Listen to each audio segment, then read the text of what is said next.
Hello, thanks for joining me again today. I'm going to be talking about the Trecena of Tijax.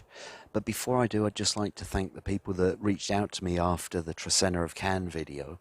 Um, they were asking whether I was feeling okay. The truth is I just kind of got over the flu, and so my energy was a bit down for that one. So, like I say, I just wanted to thank people for their care and concern about me and my well-being. And as you can see today, I'm back home, and hopefully my energy is a bit more lively like it usually is. So I'm speaking to you on the eve of 1 Tihash. It's the day 13 Noch.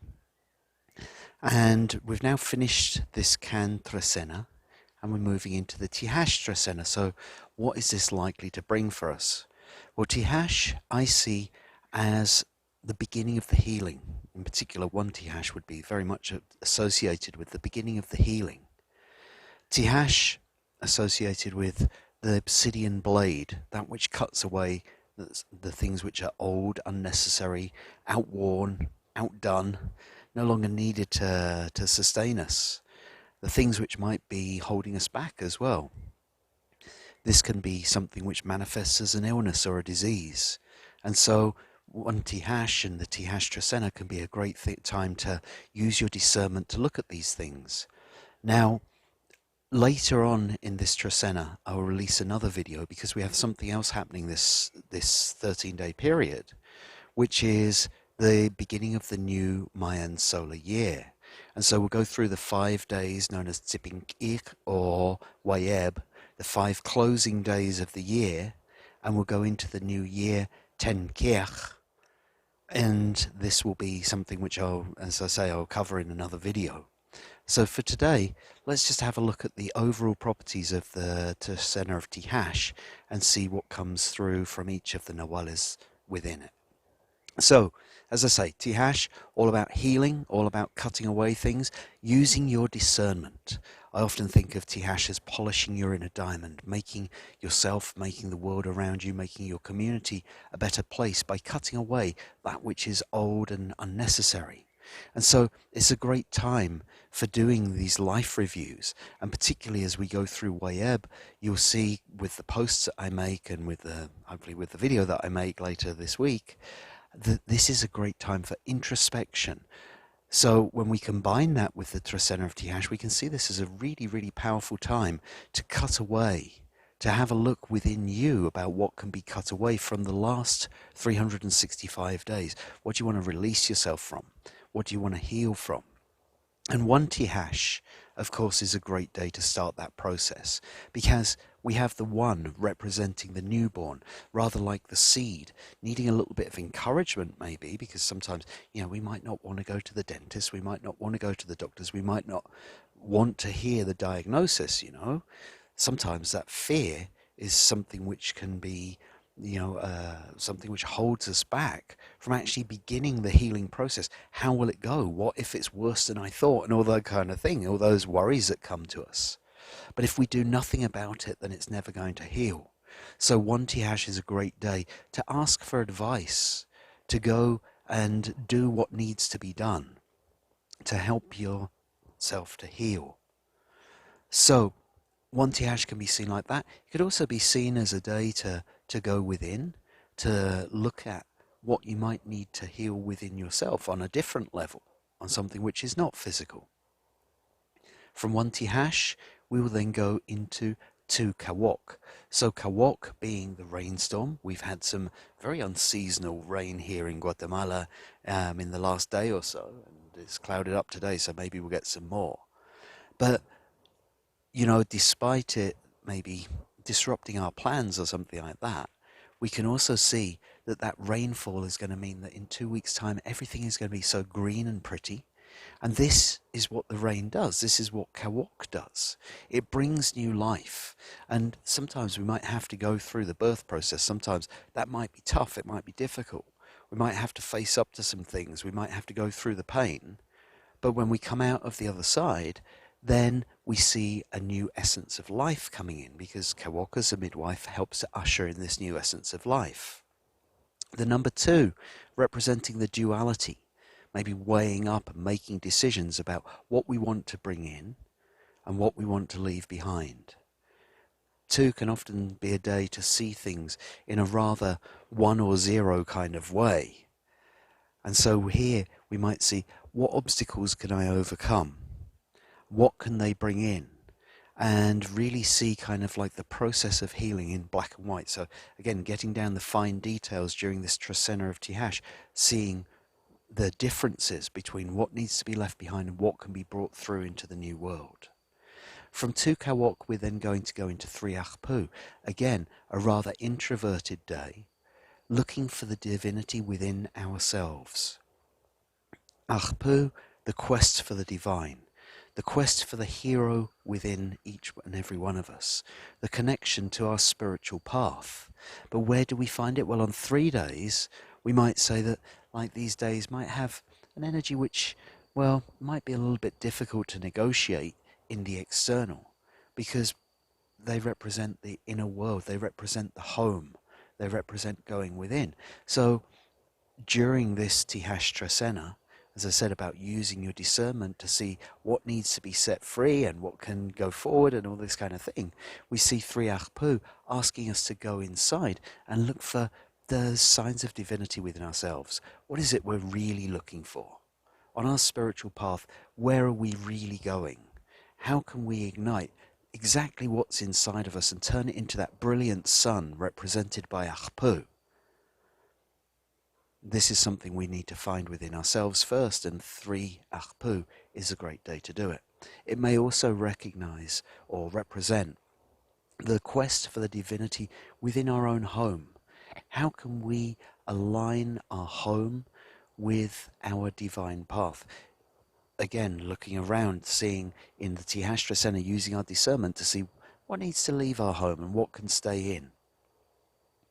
From 3 Ajpu, we're then going into 4 Imox. So Imox representing the lake, representing water, representing the sea of consciousness, the ocean of consciousness. And this gives us a great connection to everything that's around us, everybody that's around us. Imox also represents the dream world. And when we see it connected with the number 4 representing stability, representing the material, physical plane of existence, this could be very much about how we're going to manifest our dream into the physical reality. We've seen, as we've been through this Trecena, kind of like there's a lot of soul searching going on, there's a lot of inward looking going on. And we might even ask ourselves, well, what is my dream? What do I want to manifest into the physical? Because today, in the Tijax Trecena, it's kind of like looking at what we can cut off so that we can bring that dream in and really make it a physical thing within our existence. From 4 Imox, we'll then go into 5 Ik. So this will be the first day of Wayeb. This will be a day of introspection. Ik representing the wind, representing change. Ik representing the breath of life, and the number 5 representing work. It's about putting our energy into it. So we might find that our communications may need a little bit more energy than usual. Maybe we need to put our work into it, put our back into it, as we might say in England. Because this 5, for me, always has the promise that whatever we put in, we'll get more out of it. And so when we choose to put our energy into our communication, when we choose to put our energy into the changes that we're making, using that discernment of the Tijax Trecena, that's when true change will really come about. So it might seem like these changes, well, they might be a lot of hard work, to be perfectly honest, but it's worthwhile work. And so on 5 Ik, it's really a case of like, if something maybe doesn't seem to flow as well as you'd like it to, if your communication, if your words aren't flowing quite as well as you'd like them to, stick with it. Put a bit more energy in and see what comes out of it. From 5 Ik, we're then going into 6 Aq'ab'al. So Aq'ab'al representing the dawn and the dusk, representing the twilight, representing the world between worlds, representing the new concept. And the number 6 representing ultimate stability, drawing on heaven and earth and bringing them into the physical realm. So With six Aq'ab'al rather, we can see that this is a day, once again, rather like four Imox, where we're stabilizing our dream.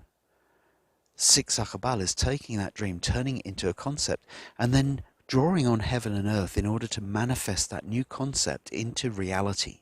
So it's a great day to start getting things out. Once again, it will be during Wayeb, and so there will be a form of introspection. Might be looking within yourself to see how you can stabilize new concept into your life. From six Aq'ab'al, we'll then go into seven Cat. So Cat representing that which binds us. Interesting how this shows up in this Tijax Trecena, right?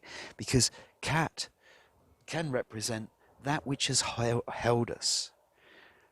During the Tijax Trecena, I was talking about us cutting ourselves free from the things which are maybe holding us back. And seven Cat can be the end of the liberation process.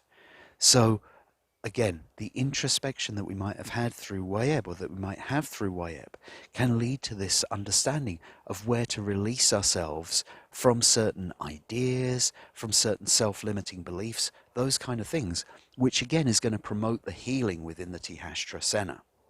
Seven Cat is also a day, of course, Cat days are always great to empty our net, using the Tijax Trecena discernment to look through our physical belongings, our ideas and belief systems, our attachments, and say, well, you know, this thing I know is going to serve me. I'm going to keep this in my bag. But that thing, I know it's been holding me back. I know that this attachment is holding me back from my healing process. So seven Cat may bring those things into great focus if we choose to use it to its greatest extent, so that we can use that obsidian blade to cut ourselves free from those self-limiting beliefs.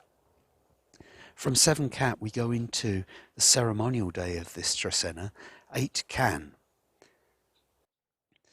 Kame representing power, wisdom. Kame representing the teachers as well. 8 Kame is a great day to make a ceremony to give thanks to your teachers. 8 Kame is a great ceremony to ask to be empowered should you need it, and ask for your wisdom to flow. We see how this can bring us healing when we are dropping our belief systems, as it were, when we are going through this paring down of things during the Tijax Trecena. We can understand how this is going to bring wisdom. Now, that wisdom is also something that we can pass on to others to help them to empower ourselves. This is the teaching aspect of Kame. And so when we see it, I see that 8 as representing wholeness. We could see it as the light side and the dark side coming together. It's a balance point. And we can recognize that sometimes we might need the power and sometimes we might need the wisdom in order to bring things into balance. 8 Kame can help us to understand how to do that, how to use the wholeness, how to use the complete wisdom in order to move forward and in order to heal. From 8 Kame, we're then going into 9 Kame. Kame representing death and the ancestors, and 9 representing life. Kind of interesting balance, right? Life and death in one place. 9 also representing the feminine. And so perhaps 9 Kame is a really good day to work with your female ancestors, particularly the ones who are in the other world. So as we journey through the Tijax Trecena, as we're searching for healing, to begin the healing, maybe the clue for our healing lies in the wisdom of our female ancestors. This is also 9 Kame, seeing it as this kind of like balance between life and death, seeing it as possibly even kind of like the renovation, the phoenix rising from the ashes, as it were, to see new life coming from the transformation, from the spiritual transformation, which of course is what we're looking for in this Tijax Trecena. How can we kind of like move on to our new life? And again, the Kame suggests kind of like letting what needs to die, die. From 9 Kame, we then go into 10 Kech. 10 Kech will be the new Mayan solar year as observed by the elders here in the highlands. 10 Kech, what can we say about that? Well, Kech, nature, greenness. There's also a sense of liberation. Kech representing spiritual leaders who take their cues from the movements of nature, from the understanding of nature. Ten Kech is going to be with us on this day, but it's going to be with us for a whole year. I'll go into more about what we might expect in a 10 Kech year. But the 10 representing community, representing cooperation, and the Kech representing leadership, particularly spiritual leadership. So it's kind of like, how can we stand up as spiritual leaders within our community? Now, I always use the phrase spiritual leaders, and they like to connect it with that phrase, we're just walking each other home, you know. You might find your spiritual leader in a bus driver, a taxi driver, in bar staff, or whoever it might be, because they're the people that listen to us sometimes. They're the people that give us that one nugget of advice that leads us in the right direction. So it's not necessarily about gurus, as it were. It's about embracing that spiritual leader, bringing it out within our community. It's also about having more connection with the wilderness, more connection with the animals, more connection with nature. Effectively, Ten Kech would be a great day for, taking a walk in nature with your friends, with your community, like literally kind of like walking hand in nature. But we can also see it as being hand in hand with nature. How do we create that connection? What are our agreements with the natural world? Because Ten Kech is surely likely to show them up if we choose to connect with this beautiful green world that we live in. From Ten Kech, we're then going into 11 Anil. So, Anil representing growth, representing ripening. Anil representing the seed, the corn coming to fruition, the yellowing, the maturing. So, if your climate is correct for it, again, a great day to get into the garden, because Anil days are generally good days to be planting seeds and getting things moving. Maybe it's spring where you are, maybe it's time to till the soil, maybe it's time to prepare. And we see it here connected with the 11. So the 11 representing movement in many directions, and possibly the ability to absorb things from many directions. These might not be linear. They might not be something which follows any kind of logic, but those ideas that come from those many directions are something that we can help to mature, something that helps us to mature. So when we see the 11th Anil, it's a really good day to go and collect those ideas, even if they don't seem to have a particular association with each other. Because later on they might come together. It might create a pattern that you recognize. It gives us the ability to draw on all sorts of different directions, all sorts of different ideas in order to come to our maturity. From 11 Anil, we then move into 12 Toch. So Toch representing payment, Toch representing service, giving back, making good for things, as it were. And the number 12 representing all of our life experiences come together. So 12 Toch, of course, is a great day to use your life experience in order to pay off what might need to be paid off. It's also possibly a really good day to have, again, a bit of a life review. The Tijax Trecena, we're looking to heal things, we're looking to set ourselves free, to liberate ourselves from things. And with 12 Toch, it might be an old debt that we've forgotten to pay, or something like that, something from our past that's coming back, and maybe holding us back from healing. So 12 Toch is a great day to go through that. It's also a possibility to use our life experience in our service. Maybe there's something that you can do for your community. Maybe there's something that you can do for your family. Maybe there's something that you can do for yourself even. But to use your experience to serve others. Maybe you, a long time ago, were an expert in some kind of field, and maybe your community needs that expertise right now. 12 Toch is a great day to give freely of yourself and of your life experience. And then finally, we're going to end this Trecena on 13 Tz'i. So Tz'i representing faith, loyalty, justice, law. Tz'i representing the other side of it, the vices as well. So it could be a day in which we get a lot of temptation. It could be a day on which our faith is tested. But who's it being tested by? Well, the number 13 would suggest the ancestors. The number 13 would suggest spirit. So maybe it's something where we could really feel kind of like the ancestors are giving us the faith. This is the outcome of the Tijax Trecena. This is the final day. This is what we end up with. It's the faith in spirit is possibly one of the greatest things. But we might also face some tests on that day where temptation is put in front of us by the ancestors or by spirit and asking us, are you really healed? Are you really up to the job?